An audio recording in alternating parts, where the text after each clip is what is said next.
Assalamualaikum and welcome back to another video by Sir Shazwan. Today we'll be looking at this unit, which is argument analysis, which we can do an analysis on arguments. We have learned about argument. We have learned about the different types of reasoning. We have learned the assumptions, all those kinds of things. So in the end, we'll be trying to use them to analyze arguments to make sure how strong it is, how well use the details in the arguments, and so on. So without further ado, let's go. Right, for learning outcomes, at the end of this chapter, you should be able to identify an issue, meaning any kind of issue. Whenever you want to talk, when you want to argue about something, you need to have an issue for you to argue in. So how do you identify them? Let's look at it. And how to identify, analyze, and evaluate the different types of argument using these frameworks, which are objective argument, valid argument, credible argument, and complete argument. So these four frameworks will be able to help you to identify, analyze, and evaluate the different types of arguments that we have in this. Okay. Now for an introduction. First things first, remember, an argument is the most fundamental concept in critical thinking, as it presents logical reason and evidence to support a viewpoint. So any kind of viewpoint that you have, any opinion that you have, you must have a strong reasoning and evidence. That is called an argument. Okay, you want to argue something, you have your own viewpoints. Maybe for example, you agree with A, you don't agree with B. So when you want to present on that, you argue on it. So you use arguments. Okay. Critical thinking proponents or advocates define an argument as an attempt to support a conclusion by giving reasons for it. Okay.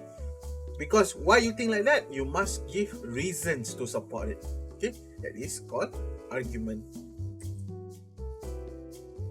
As such, critical readers must possess the ability to analyze and evaluate arguments in any given text or contexts.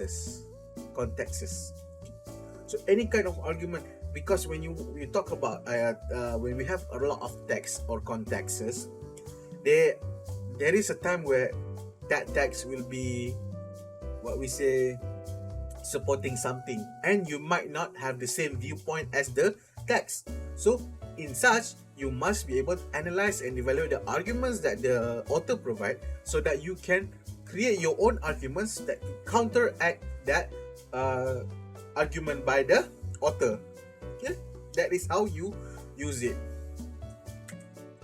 Furthermore, when analyzing and evaluating an argument, the readers also determine the value or persuasiveness of the argument.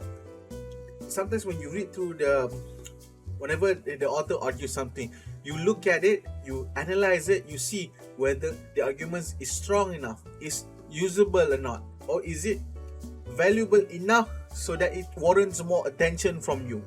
Because sometimes they might provide a lot of arguments, but not all of them may be strong enough to be considered a good argument.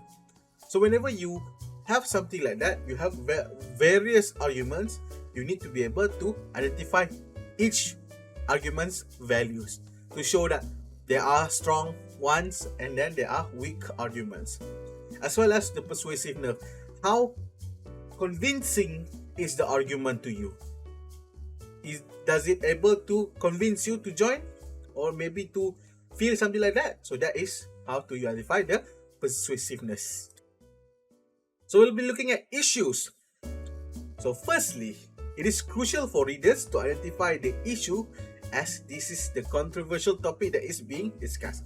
So the topic that is discussed in any kind of reading text, it will be the issue. Okay? Any argumentative articles that look at certain topics, those are the issues that they are trying to discuss. So every argument addresses an issue. Okay? They look at it, they try to show off their viewpoints on that particular issue. And issues can be either descriptive or prescriptive. Those two types of issues. Okay. So descriptive issues argue the accuracy of factual claims, while prescriptive issues raises questions on moral or aesthetic claims. So descriptive meaning that you want to see how accurate, how correct is the claims that they have been given. Okay, they claim that this is the truth, this is correct, this is the way. Okay, but you need to, but when you use descriptive issues, you see how accurate the claims are. While descriptive, you look at it, you identify, and you questions the moral or aesthetic claims. Any kind of, like maybe pictures or maybe something like that. Okay, we'll be looking at more into the examples in a bit. The issue is usually written in the form of question or started at the beginning of a sentence with the word whether. There is one indicator for you to find out where is the issue in the text. Whenever you read text for something like this, for critical reading, you need to try to identify the issues first before you can argue anything. Okay, so these are some of the examples. Okay, should the United States increase its border security to prevent terrorism? So the issue here is that border security and then terrorism. So they want to talk about whether the United States should increase the border security or not. So they can argue between yes and no. There's two sides there. Okay. Second one, whether public examination should be abolished. So they want to talk about whether they should not have any more public examinations. This is prevalent in China, if I'm not mistaken, where they go into the examinations. In our country, we also have public examinations. You can try to find out which one is it. Okay, whether or not they think that maybe public examinations should not be done, they should be private examinations, something like that. So you can argue between the others. And last one, whether internet censorship is relevant in the 21st century. That can be an issue for you to discuss. Okay, objective arguments. What are those? These are called arguments that are supported by facts and evidence from external sources. Those are objective arguments. They are supported by facts and evidence from external sources. Okay? The author must be able to present his or her argument or claim accurately and not rely on unsupported information or assumptions. Whenever we talk about objective arguments, it must be the truth. Must be supported with something that has been proven and has been researched and provided clearly and accurately. Okay, do not try to when you want to provide objective arguments, make sure your information is true. It's not like information that are from like untrusted sources or maybe websites that are sketchy and not reliable, as well as something that you assume to be happening. Okay, it must be the truth. These supports consist of the following, to name a few. Some of the examples: research findings. Those are part of objective arguments. When you use research findings in your arguments, you can be sure that it is strong because you have done the research. The research have proven something that is to be true. That is the truth. So that is good to use. Okay? Statistic, numbers, any percentage, any graphs, those kinds of things can be part of objective arguments. Expert opinion, for example, doctor, someone from another university, or maybe the minister of something. Those are experts, and whenever they mention about something, they can be used as objective arguments, parts of it. Okay? Expert testimony, same as well. Factual data, meaning that something that has been proven. It is three. For example, we have two eyes. It is always going to be two eyes. Maybe birth defect, we cannot know. But something factual, we know we have two eyes. Something that is here, there, and cannot be disproven. Legal documents, some like the acts, as well as the the acts, and then all the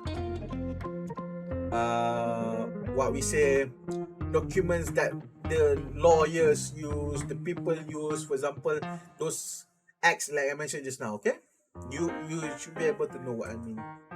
Or historical data, maybe history books, or maybe other kinds of history. For example, like old books that have the information, the old historical information, those kinds of things. Okay, right.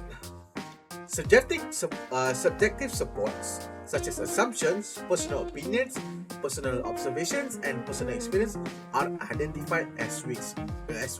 They can be part of the supports, but objective supports should be strong. It is stronger than subjective. Okay. For example, I don't know. They do not lend objectivity to the argument that they are meant to support. It doesn't make it clearer on whether it is true or not. For example, the topic is psychology of happiness. The argument, first one, expert testimony. Dr. Glenn Williams, a psychologist from Nottingham, Trent University School of Social Sciences, stated that a positive relationship is key to happiness. Whenever you talk about an expert testimony, it will be an objective argument. Very strong. Someone has done some research on it, and then they can prove it. Okay? There is objective argument. A valid argument, on the other hand, is an argument that is logical and well reasoned. Okay? If the premises are false and the conclusion is true, it is a valid argument. Okay? So if the premises are true but the conclusion is false, then the argument is not valid. But for valid arguments, remember that the key point here is that the conclusion must be true so that it can be considered a valid argument. Okay? Even if the premises are true, but if the conclusion is false, then the argument is not valid. So let's look at an example. All horses can fly. Animals that fly can also crawl. So horses can crawl. Okay, that is considered a valid argument. Alright. So why do you think? But the premises can be false because actually horses cannot fly. They are not like Pegasus or something. Okay. So none of the horses can fly. One of them is wrong. But animals can fly. That fly can also crawl. Some of them can. Yes, some of them can crawl. Maybe like birds. And birds are the only one who can fly, right? Okay. And then we can talk about horses can crawl. They try to like what we say, provide a conclusion. That is the conclusion that. So that is a valid argument, even though the premises are false. Some of the premises are false. Okay. What about the last one? James likes to play football. John likes to play chess. So James likes to play chess. It doesn't provide a clear, like it's not logical, right?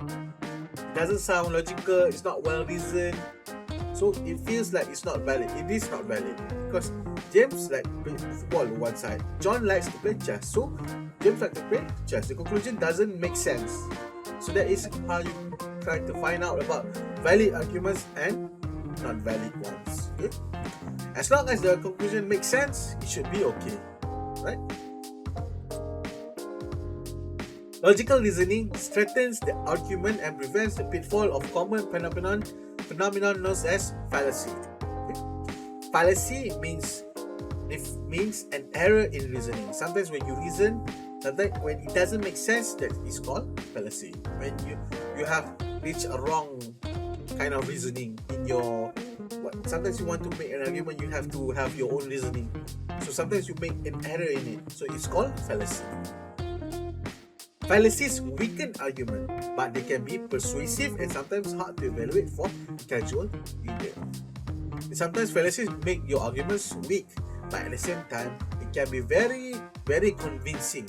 The reader might feel like, oh, this is very true, but you might not be able to identify the fallacies in there. Okay, so you need to be careful.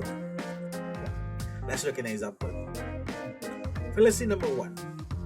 You should watch CNN daily. It is the most preferred television network this year. Okay, there is an error in the reasoning. this idea must be true because it is widely believed to be so. Okay, because it might not be what they mentioned. Okay, it might be that, it might be the other way around. Okay, it doesn't necessarily mean that whatever they say is true. The reasoning is very different or wrong. Okay, right. Credible arguments. Credibility makes an argument believable and convincing. It is often supported by exact references which are relevant and pertinent to the discussion. The author's credentials, as well as those other sources that are used in the text, play a key role in determining a credible argument. So, whenever you have a good you have a good argument, you can provide references or supports from articles, those kinds of things. Whenever you have the author's credentials, those kinds of things, they will show that you have the credibility there. It means that you have done the research, you have done everything that is appropriate to show off that your argument is strong. Okay? For example, there is a close relationship between credible and valid. So an argument that is valid is almost always credible. Okay? Let's look at an example. The topic here is global warming. So we have several arguments here. First one, Roy Spencer, a climate scientist, suggests that humans play a relatively minimal role in global warming. Okay? So that is argument number one. Number two, as a rare contrarian climate expert, he is often asked to testify before the US Congress to present his views against the global warming consensus. Okay? The third argument, he states that we do not need climate models to project future global warming. So credible. You see, when you cite someone, Roy Spencer, you use the person there who is the scientist who is very knowledgeable about the weather, and then you have the the argument too is very strong because it shows that he often has to testify, meaning that he is the man in charge, he is the expert there. So whatever he said should be the truth. Okay?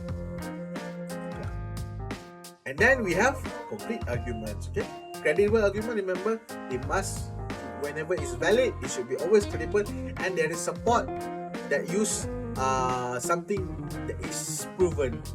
As usually they use citations, those kinds of things. Those can be like part of credible arguments. So what about complete arguments? When the author offers substantial support and addresses opposing viewpoints, the argument is considered complete. So you have strong arguments, you have strong support, you have citation, you have credibility, you have the clear identification of what you want to address, as well as you addresses the opposing viewpoint, meaning that something that on the other side of what you are trying to argue. So whenever you addresses those, it means that you want to counter the arguments from the other side. And when you are able to counter them, as well as you have those supports, the argument considered complete. You have very foolproof, very strong argument. That is called complete arguments. A counter argument is a viewpoint that opposes the author's main argument fairly and objectively. Whenever you want to counter argue something, it must be fair, objective. It's not based on your emotion or something. It must be based on the truth. Okay? It also shows that the author has considered other viewpoints, thus increasing his or her own credibility on the subject matter. Whenever you want to argue one point, it is good if you are able to look at the other side as well. Because whenever you look at only your side, you might miss something that can help your arguments become strong. Okay? Whenever you look at both viewpoints, and then you support yours, and then at the same time you have mentioned that you have looked into the other side, but it means that your side is stronger and more achievable or something like that, then it shows that you are credible. You have done extensive research, you look at both sides, that shows that you are the man to trust, okay? The person to trust. Counter arguments do not weaken the author's argument. Okay, whenever you counter your own argument, it doesn't mean that it is wrong. Okay, it doesn't mean that it's making your own arguments bad. Instead, it makes it stronger because you look at both viewpoints. It means that, like I mentioned earlier, the research has been done extensively, meaning that you look to all possible sources that can show off both your arguments as well as the counter argument. So it means that you are more knowledgeable. You have all the materials, the sources, the details that require for you to show off that you are very knowledgeable in that. Okay.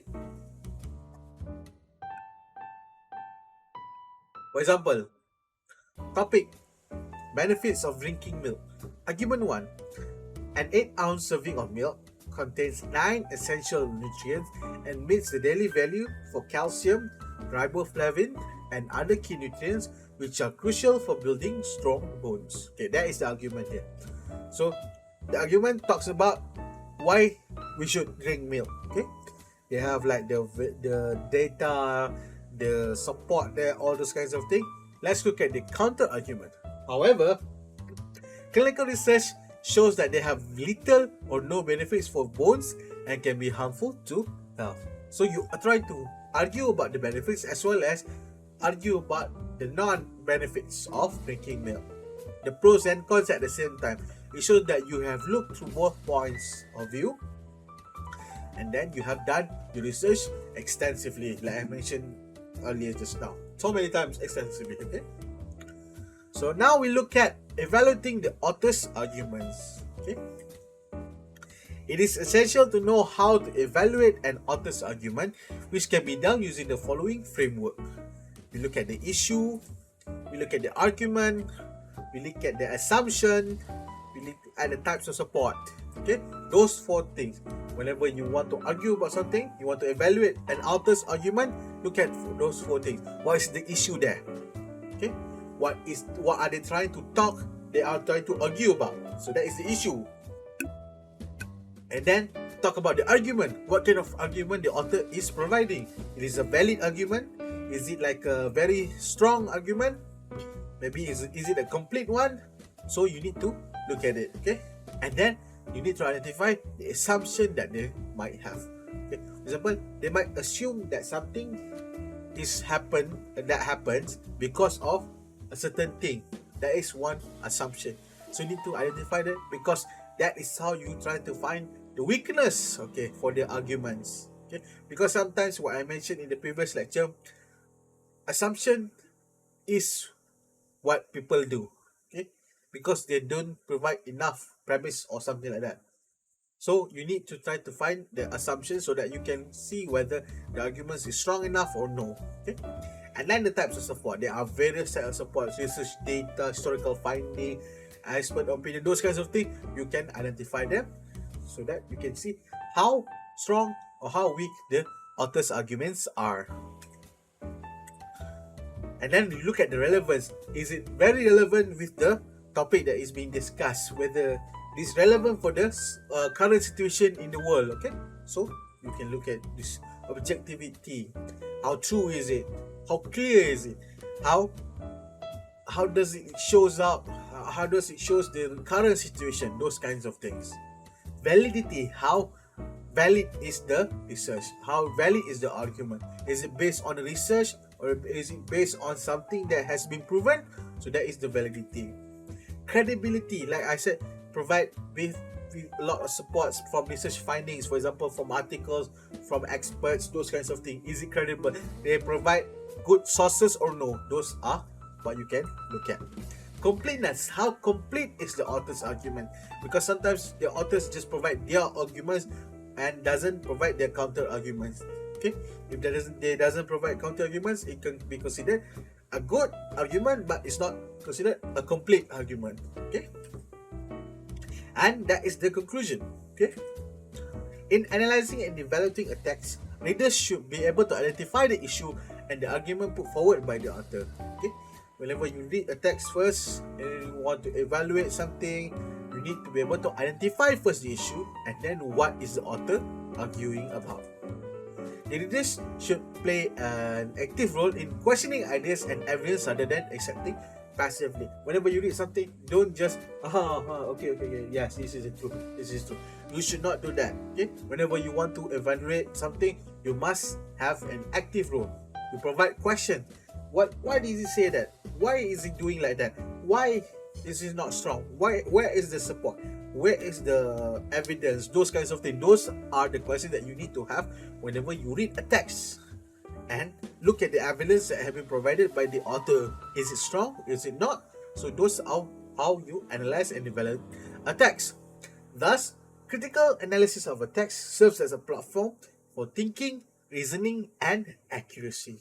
Okay, so those things as what you want to have when you do critical analysis. So you need to look at the thought behind it, the reason behind it, and how accurate is the arguments. Okay, those are the things that you have to look at. So that's it. Thank you very much for listening to me. My name is Shazwan. That's all for me. Thank you very much, everyone. Have a good day and see you in the next one. Bye.